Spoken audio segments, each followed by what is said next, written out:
Shavua Tov, Good Tavach. Thanks for tuning in to Kila Chari Torah's daily halacha review for Sunday, July 3rd. We're still talking about halachas pertaining to air travel. Beverages on an airplane. Coca-Cola is kosher in the United States, even if it does not have a hechsher on the label. I believe that products in Canada, Coke products in Canada, have a COR on them. However, you'll see in the stores, not for the traveler, but here you don't have to travel further than the corner store to find some Coke products made in Mexico, Korea, Japan, other places which are not under kosher supervision. So they say it's not advisable outside the United States, as the soda may contain non-kosher ingredients, as it does indeed in some countries. If nothing else is available, it's permitted because the non-kosher ingredients are batel, they are nullified, says Rav Belsky.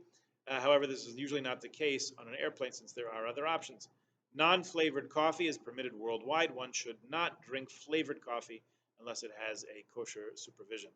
It's better not to drink coffee served in the cafe on an airplane since it's washed with other utensils that may not be kosher. However, it seems as though many people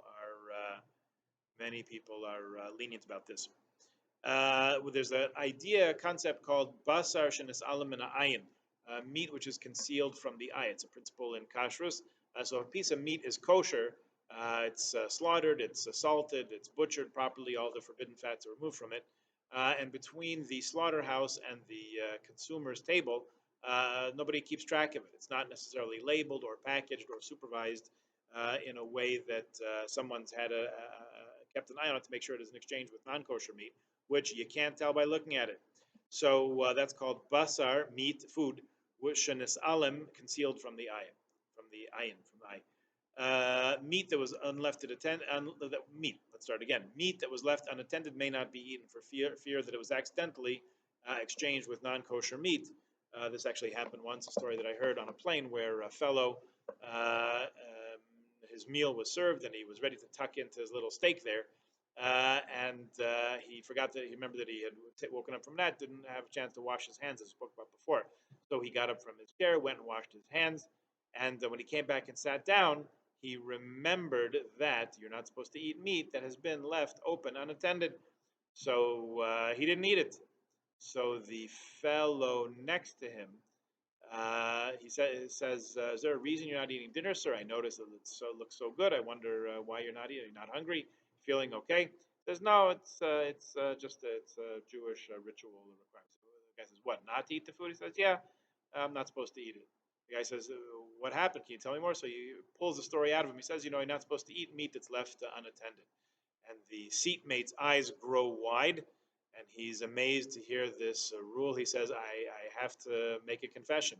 He said, "I've heard about kosher food. I heard it's supposed to be tasty. I always wondered what it tasted like. When you were away, I cut a little piece of your steak off the end just to taste it, but then it looked so obvious, I just switched it with my steak. So I guess your rule is with good reason."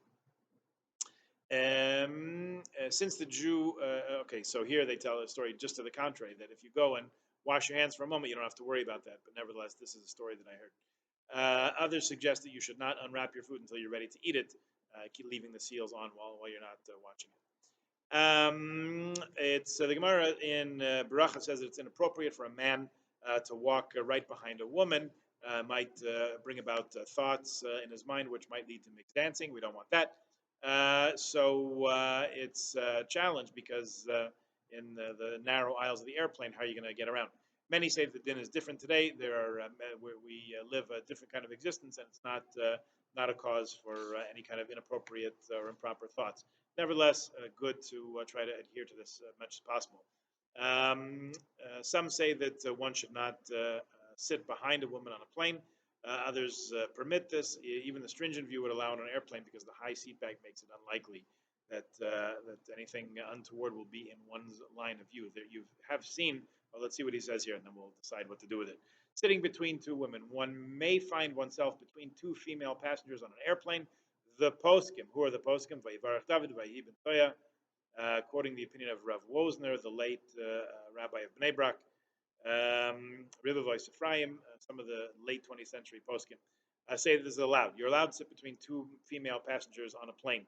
Nonetheless, if one can easily persuade one of the women to switch seats, that's preferable. If two women are family members, permitted l'chol hadeis according to all opinion. So you've heard a number of things where allegedly, or at least the story that we hear, that someone refuses to sit between two women that he doesn't know and causes stir on the plane. So we're still trying to work this out and come with a modus operandi where people can have all their cultural and religious needs met as they make their way through air travel. Okay, so we'll leave it at there. That concludes the section. Please join us again tomorrow, and we'll take up a new topic. Wonder what that'll be. Have a good day and a good week. Thanks for being.